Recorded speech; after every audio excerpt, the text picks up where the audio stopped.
Ang saya-saya sa unang hirit, unang hirit, unang hirit.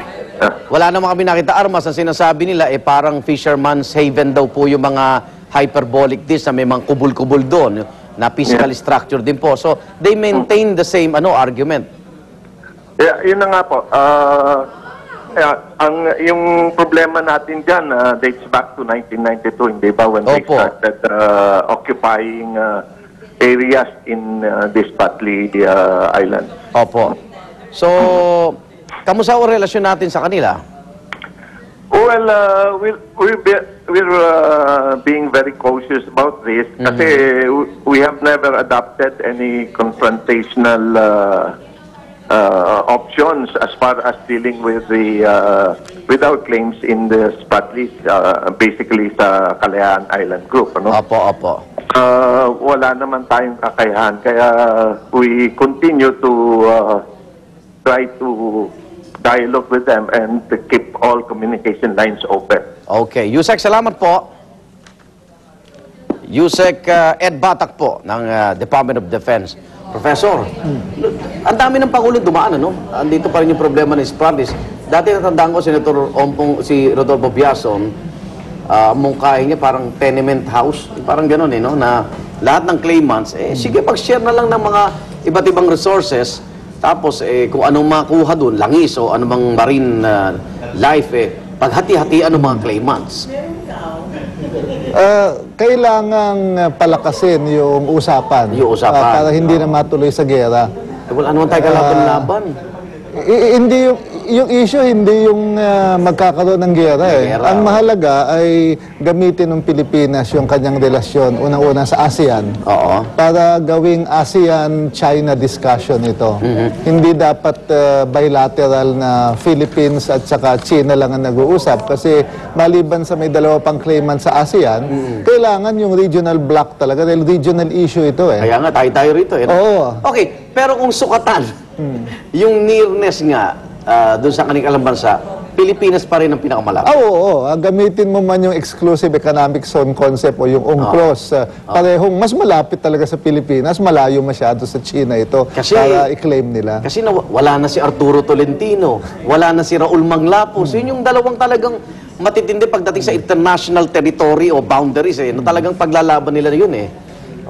Pumupustura ang China kasi ang layo nila economic power na sila Okay. Habang lumalakas ang China economically, lumalakas din ito politically at meron siyang clout internationally at sa rehiyon para kanya nang hingin o i-claim yung mga dating hindi niya masyadong pinupusturahan. Doon sa mga ngayon lang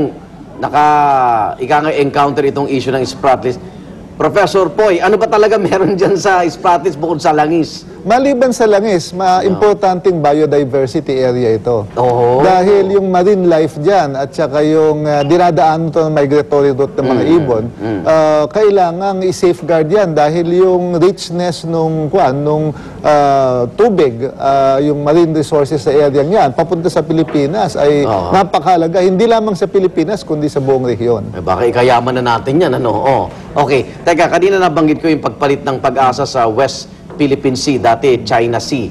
Sabi ko kanina, baka sabihin ng ibang matatalino dyan, kailangan ng constitutional amendments kasi sa provision ng territory ng Pilipinas, nakalagay doon, Philippines as an archipelago, bounded by ganyan.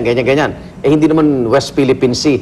Ano nakikita mo, baka mag-init ba itong mga claimants dito na sa pagpostura? Gagamitin ng China yan para i-dispute nila yung paggamit ng terminology na yan. Pero ang mas mahalaga, kung titignan yung exclusive economic zone concept at saka yung UNCLOS, ano man ang pangalan ng lugar na yan, pagka sinukat yan, talagang papasok siya sa teritoryo ng Pilipinas. Yun ang mas mahalaga. Yung terminology psychological warfare lang yan sa side ng Pilipinas para kanyang palakasin. Pagka sa dalawang bata, nagpapatintero. Ganun lang yan. Pero sa tingin nyo, matagal-tagal pa bago ma-resolve ito? Depende yan kung anong postura ng Pilipinas. Ang sa akin, non-negotiable, unang-una, wag dapat natin i-give up yung claim na yan. Masama na i-give up natin yung sasaba noon. Dapat wag tayong magkakamali dyan. Panindigan natin Pangalawa, trabahuin ito sa konteksto ng ASEAN. Ikatlo, dalhin yung debate nito hindi lang sa regional, kundi sa international level. Yun lang ang pag-asa natin. Kung Pilipinas versus China lang yan, wala tayong pag-asa dahil talaga napakaliit natin na Pero nandiyan pa ang bansa. Vietnam, mas claimants, di ba? Vietnam tsaka Malaysia Malaysia, yung nag-claim. Ang problema kasi doon sa ASEAN, may mga ASEAN countries na hindi sila nag-claim at pangalawa, malapit sila sa China dahil sa kanilang Kaya tahimik. trade. Kaya medyo hindi Pilipinas sila... lang talaga. Yung Pilipinas lang ang talaga nagpupursige. Okay, maraming salamat Dr. Poppy De Vera po ng University of the Philippines. At tuloy pa rin ating talakayan sa mga susunod na mga araw. Mga igan, abangan ang ating mahalagang paksa. Pagbabalik po ang unang hirit.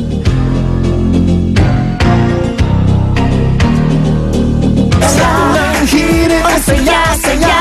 Sa unang hirit, unang hirit. Introducing Organic Acai Berry Drink, packed with powerful antioxidant and health nutrients that promote overall beauty and wellness. Available on the following drugstores. For inquiries, call 0922-888-7883. Discover your unique child and how you can complement your parenting style to uncover an achiever. Join I Am an Achiever, a parenting seminar on discovering your child's unique potential. June 18th, Saturday, 1:30 to 4 p.m. at the SM Mall of Asia, Cinema 6. Register now.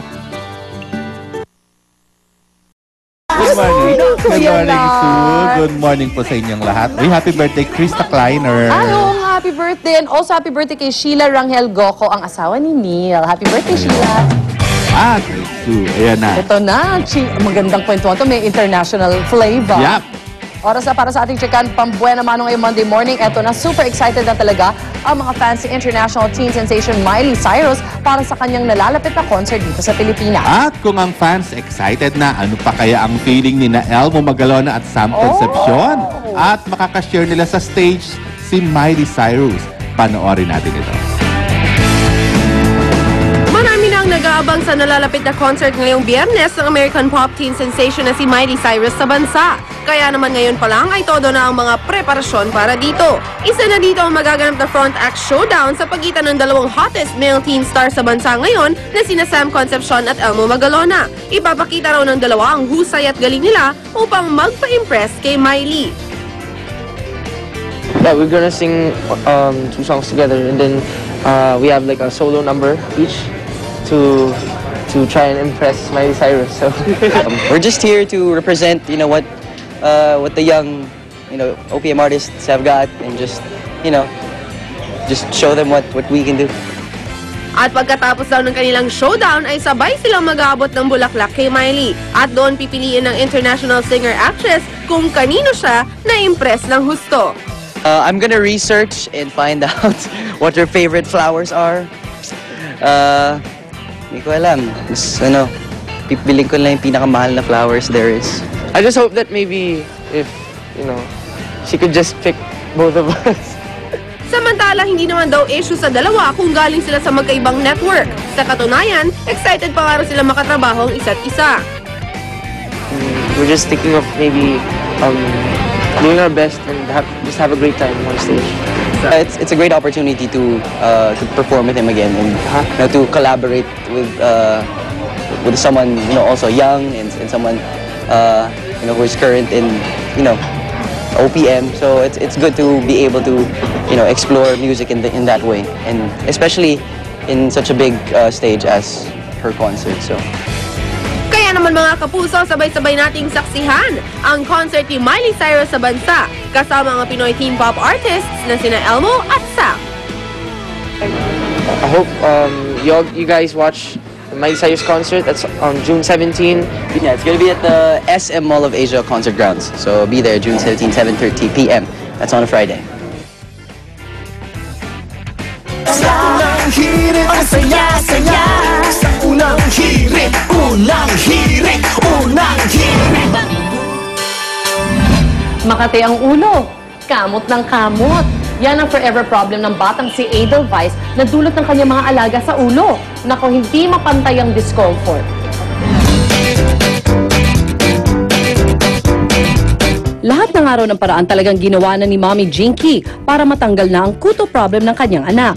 Mabuti na lamang na-discover ni Mommy ang isang mabisang shampoo na tumutulong labanan ng mga kuto.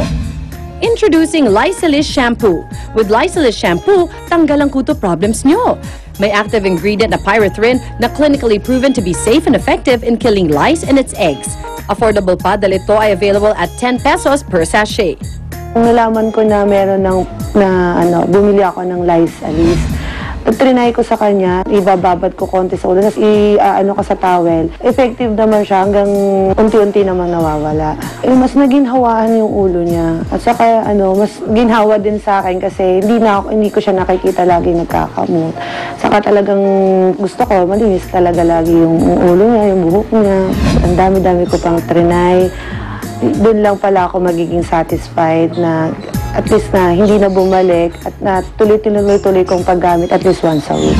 At hindi lang yon, ang buhok na pinagkakaingatan, di basta-basta magda-dry dahil sa conditioning formula nito.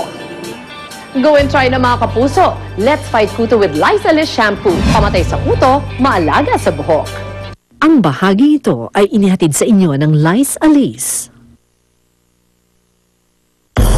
Malupet ang remedyo